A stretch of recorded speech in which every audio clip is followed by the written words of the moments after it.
Hey there everyone, today I'm going to be talking about the book called The Great Gatsby, written by Francis Scott Fitzgerald.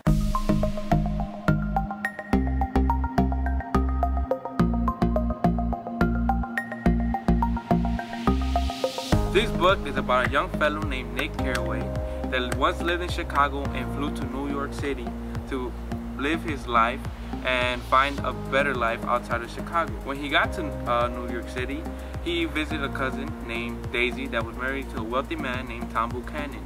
Tom Buchanan and Nick knew each other way before Daisy and Tom got married because they went to the same college named Yale.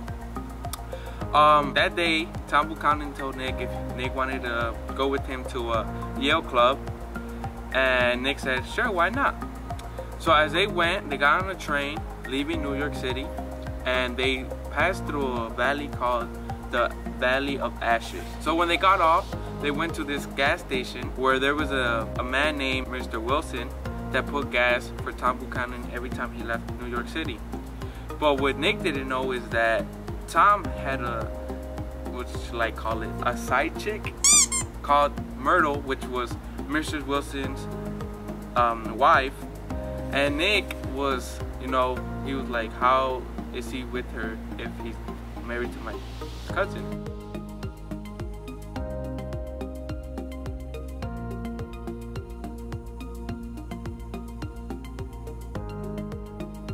So as he was going out, he saw a young fellow staring at the edge of a bridge, staring at a green light across the ocean. Later on after that, he got an invitation for a party next door. The invitation said invited from Great Gatsby, which everyone was talking about, that he was a person that had great parties, big parties, and Nick was, he didn't know the Great Gatsby, so he was curious.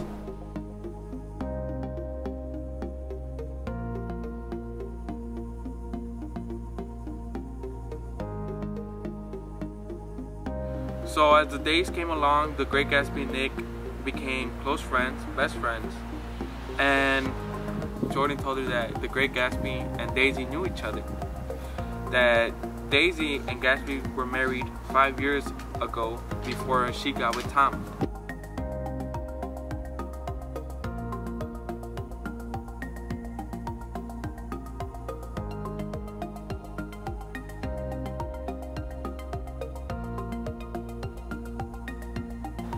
As she entered the room, she looked as stunned, like you've never seen anything in your life before. You know that feeling where, when you first see a rainbow for the first time and you just stare at it like, so beautiful.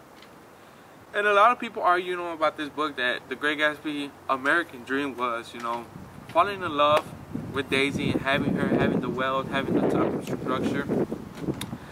But it seemed like when the child came in place, he felt like that dream was slipping away, because when you have a child, you have to be committed to the child. So one day, Daisy invited the Great Gatsby for a dinner, which Tom Buchanan was there. So imagine the awkwardness of that. You fell in love with this one girl and she's with her main one. Whoa, that must have been awkward for the Great Gatsby.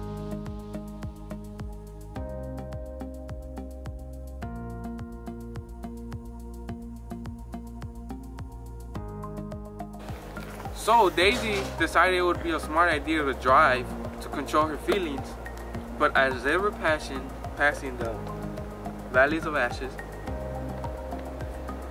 someone ran in the way.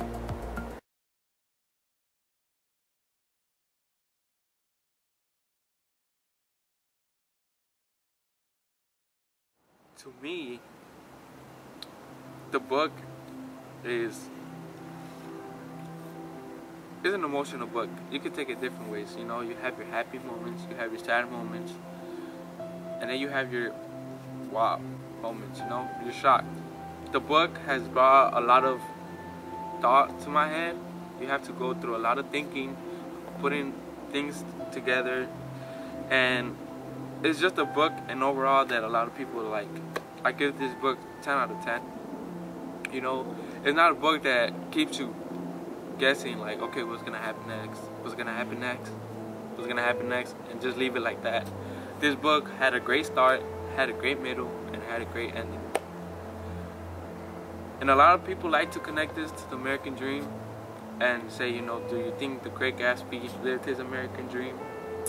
And to me, as you know, as the person I am today, I believe he did, because of the wealth, you know, of the money he had, the house, the top structure, everything. But to him, he didn't, because he wanted one person, and that was Daisy. And that book could connect to real life, because you have people that are in love and they try to do everything they can to be with that person, and it never goes the right way they expect it to. And reading a book like that connects so much to the real life situation, it's really crazy, because you think about stuff, you know, you know people that might go through the same situation. And to me, Gatsby will forever live his American dream. And yeah, great book.